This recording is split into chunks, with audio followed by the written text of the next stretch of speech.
ప్రజల భయంతో ఉంటే ప్రభుత్వానికి మంచిది కాదన్నారు సిపిఐ ఎమ్మెల్యే కూనంనేని సాంబశివరావు. హైడ్రా కూల్చివేతలతో రాష్ట్రంలో అదే పరిస్థితి నెలకొందన్నారు.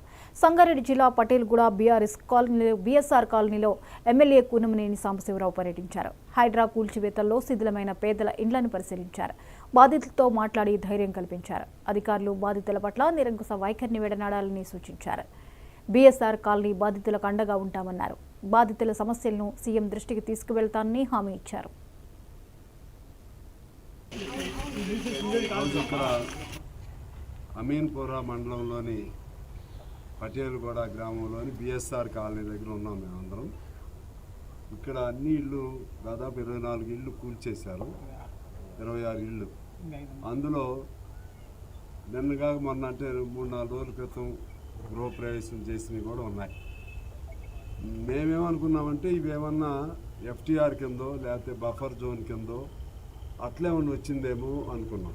అట్లా వచ్చినా కూడా టైం ఇవ్వాలి.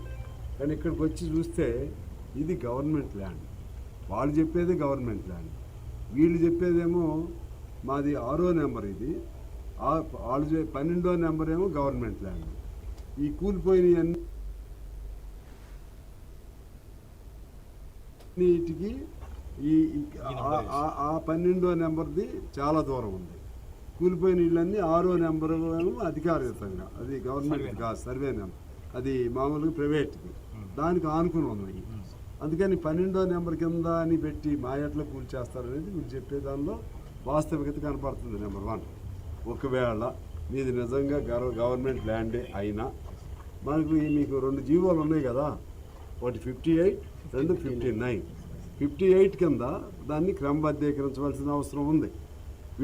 అందులో వీళ్ళు సొంతంగా స్థలాన్ని ఆక్రమణ చేసి కట్టించినవి కాదు ఇవి.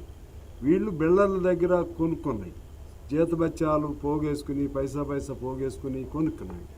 కాబట్టి ఒకటేమో వీళ్ళు కొనుక్కున్నది, రెండోదేమో దీనికి పర్మిషన్లన్నీ మీరే ఇచ్చారు, మూడోదేమో దీనికి 40 ఏళ్ల నుంచి ఇవన్నీ వరుస ట్రాన్సాక్షన్స్ అన్నీ కూడా ఈసీలన్నీ కూడా ఉన్నాయి.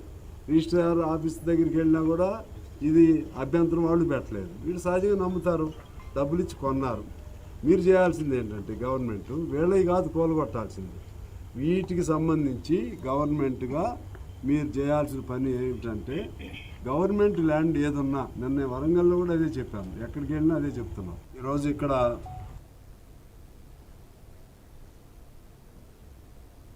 తిరుపతి లడ్డు కల్తీ వివాదంపై